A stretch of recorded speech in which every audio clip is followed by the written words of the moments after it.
नमस्कार दोस्तों, आज हम लोग आ चुके हैं बनारस में ही चौका घाट का जगह है। वहाँ पर बड़ा ही एक प्रसिद्ध सा मेला लगा हुआ है। तो परिवार के साथ घूमने आया हूँ, लेकिन मेरा मन किया कि आप लोगों के साथ एक साथ बात करता हूँ और कुछ थॉट जनरेट हुआ तो मुझे लगा शेयर करना चाहिए।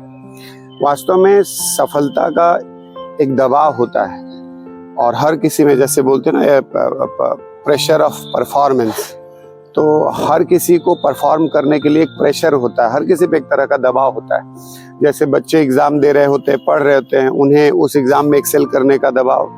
कोई कहीं जॉब कर रहा है, उसमें वहाँ उसके प्रमोशन और उसके अपने टारगेट को मीट करने का दबाव। कहीं कोई बिजनेस कर रहा है, उसमें तो परफॉर्मेंस का जो प्रेशर है या जो परफॉर्म करने का प्रेशर है, दबाव है, वो कहीं ना कहीं व्यक्ति को वास्तविक कार्य करने से विचलित करता है। तो जैसे बच्चे कभी कभी मुख्यतः कभी बार बार बोलते हैं, सर हमने बहुत अच्छे से प्रिपेयर किया, चीज़ें बहुत अच्छे से की, लेकिन फिर भी उस पर्टिकुलर एग्ज़ाम में या उन चीज़ों में हम बहुत बेहतर ढंग से परफॉर्म नहीं कर पाए। तो ऐसा हर समय बच्चों से सुनने को मिलता है। तो चलिए उसके कुछ सॉल्यूशन और उस पर बात करते हैं और वही जानने का प्रयास करते हैं।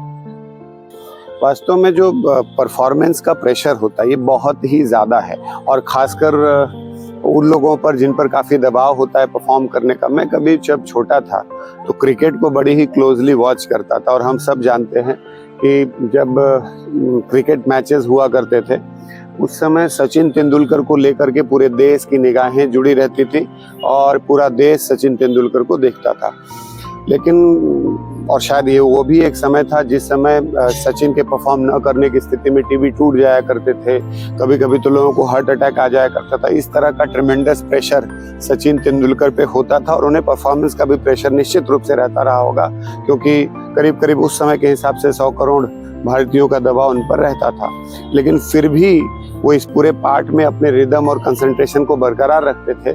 तो बड़ा क्लोजली ऑब्जर्व करने के बाद मैं कभी कभी देखता था कि जब वो मैच क्रूशियल कंडीशंस में चल रहा है और उनकी बैटिंग की बारी आने वाली है, तो पता चला कि सचिन तेंदुलकर पवेलियन में बैठ करके न्यूज़पेपर पढ़ रहे हैं। तो उस समय मैं इस बात को नहीं समझ पाता था कि इतना टिपिकल और क्रूशियल मैच चलने के बाद भी सचिन तेंदुलकर कैसे बैठकर अखबार पढ़ सकते हैं, और वो इतना आसान और सामान्य कैसे हो सकते हैं, जबकि पूरा देश असामान्य स्थिति से गुजर रहा है। मतलब ये भावना पूरे देश में उस मैच की इस कंडीशंस को ऑब्जर्व करते, बट वो अखबार पढ़ रहे होते थे। और बाद में वो जब जाते थे तो मीन्स वो अपने नेचुरल गेम को खेलते हुए वो परफॉर्म करते थे। तो फिर बाद में मैं किसी इंटरव्यू में समझ और सुन पाया उनको, एक्चुअली वो उस समय न्यूज़पेपर इसलिए पढ़ते थे कि वो किसी भी तरह से अपने ध्यान को डाइवर्ट कर सकें और अपने आप को उस पर्टिकुलर जो बात चल रही है, वो मैच का जो दबाव है वो उनके ऊपर हावी न हो सके, इस बात के लिए वो शुरू से ही अपने दिमाग को डाइवर्ट करके रखते थे। और वो बार बार उनके इंटरव्यू में एक लाइन सुनाई देती थी कि मैं किसी भी तरह से अगर किसी भी मैच में 40 ओवर तक 40 ओवर्स तक खड़े रहता हूं तो रन अपने आप बन जाएंगे। इसका मतलब उस पर्टिकुलर सिचुएशन में, उस मैच में मेरा नेचुरल होना ज़्यादा ज़रूरी है, और नेचुरल रहूँगा तो चीज़ें अपने आप सही हो जाएंगी। तो इस तरह की चीज़ें हमारे सामान्य जीवन में अक्सर हुआ करती हैं, और बच्चे प्रायः जब इस तरह के दबाव और इस स्थिति से गुजर रहे होते हैं तो एग्ज़ाम वगैरह दे रहे होते हैं, तो उन पे भी इस तरह का दबाव होता है कि नीट में एग्ज़ाम दे रहा हूँ, अगर नहीं हुआ तो, अगर नीट क्वालिफाई नहीं कर पाया तो, इस तरह का दबाव उन पर भी होता है। So what we have to keep, actual में क्या है ना, एक सबसे महत्वपूर्ण चीज़ ये है कि किसी भी ऐसी चीज़ को हम इतना अधिक महत्व ना दें कि हम उसे कमांड करने के बजाय वो हमें कमांड करने लगे। इस तरह की चीज़ वो हमारे ऊपर हावी ना हो जाए जिससे कि हम उसके हिसाब से व्यवहार करें और हमारी शारीरिक भाषा कुछ ऐसी हो जाए जिससे उसका दबाव हमारे ऊपर अतिरिक्त हो। इससे हमें बचने की आवश्यकता है। तो एक्चुअल में अगर हम नीट वगैरह का एग्ज़ाम दे रहे हैं, चीज़ें दे रहे हैं, हम पढ़ाई कर रहे हैं, तो उस सिचुएशन में इस तरह के दबाव आना बहुत ही स्वाभाविक है, लेकिन हमें इससे बचने की आवश्यकता है और पूरे फेज़ में हमें नेचुरल रहना है। किसी भी तरह के अतिरिक्त दबाव से बचने का प्रयास करना। अब ये नेचुरल रहने के क्या क्या तरीके हो सकते हैं? वास्तव में जब कोई घटना हमारे जीवन में बार बार घटती है तो बहुत सामान्य हो जाती है। जैसे अगर आप कार की ड्राइविंग करते हैं आप एक पहली बार एक रास्ते में जाएंगे तो आपके ब्रेन को कभी कभी कमांड देना पड़ता है, ऐसे घुमाना, ऐसे घुमाना, ऐसे ब्रेक लगाना, ऐसे एक्सीलरेटर चलना।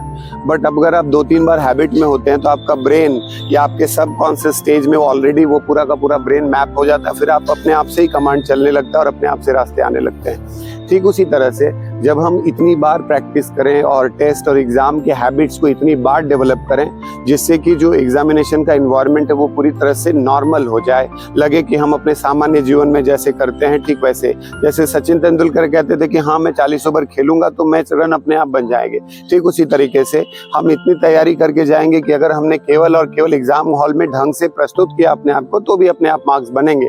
लेकिन उस तरह के इन्वायरमेंट में लगातार प्रैक्टिस करने से वो डर घट सकता है। इसलिए हमें एग्जामिनेशन का जो इन्वायरमेंट है उस तरह के इन्वायरमेंट को क्रिएट करके अपने घर पर खुद बैठकर बार बार प्रैक्टिस करनी चाहिए, जिससे कि हम उस एग्जामिनेशन फोबिया से बच सकें और चीज़ें नॉर्मल हो सकें। हमें किसी भी कंडीशन में जो एक्सपेक्टेशंस का प्रेशर है या जो परफॉर्मेंस का प्रेशर है उससे बचने के लिए चीज़ों को नॉर्मलाइज करने की ज़रूरत पड़ती है। तो नॉर्मलाइज करने का तात्पर्य यही है कि आप बार बार कुछ नया मत करिए एग्जाम हॉल से जाने से पहले। जैसे प्रायः बच्चे क्या करते हैं कि कभी कभी नए कपड़े पहन लेते हैं, नया जूता, टीका, चंदन सब कुछ नए तरीके से लगाकर, तो आपका ब्रेन एक सिग्नल रिसीव कर रहा होता है कि भाई हमारे लिए आज कुछ अलग है। तो हमें अलग नहीं करना, हमें चीज़ों को बहुत सामान्य रखना है। जो भोजन करते हैं आप वही करके जाइए, जो कपड़े पहनते हैं आप वही पहन कर जाइए। आप किसी तरह के बहुत अतिरिक्त चीज़ों का उपाय न करें जो कि लगे कि आप त्योहार जैसा मनाने जा रहे हैं।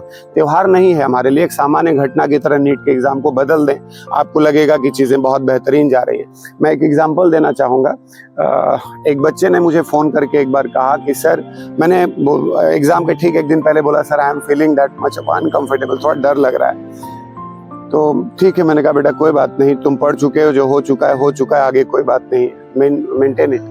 तो एक्चुअल में बाद में वो बच्चे ने जब एग्ज़ाम के बाद फ़ोन किया, मैंने कहा बेटा बताओ एग्ज़ाम क्या हुआ। तो उसने एक लाइन बोली कि सर जैसे डेली एग्ज़ाम्स देता हूँ वैसे ही वो एग्ज़ाम्स मेरे गुजर गए, मेरे लिए नीट का कुछ अच्छा बहुत वैसा नहीं लगा। और मैं बता दूँ उस बच्चे का रैंक अंडर 100 था, माने बेसिकली वेरी क्लोज टू 15 ऐसा रिजल्ट रहा है। तो कहने का मतलब उसने उस हैबिट को और उस चीज़ को इतनी बार रिपीट किया जिससे चीज़ें नॉर्मल हो गई।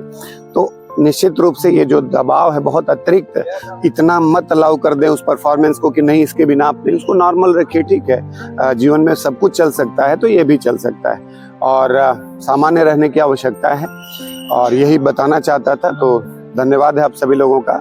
आपको लगे तो इसे शेयर करें, इसे बताएं, क्योंकि कहीं ना कहीं छात्रों को इस समय इस क्रूशियल पीरियड में इसकी आवश्यकता होती है। तो शेयर करें, लाइक करें और सब्सक्राइब करें।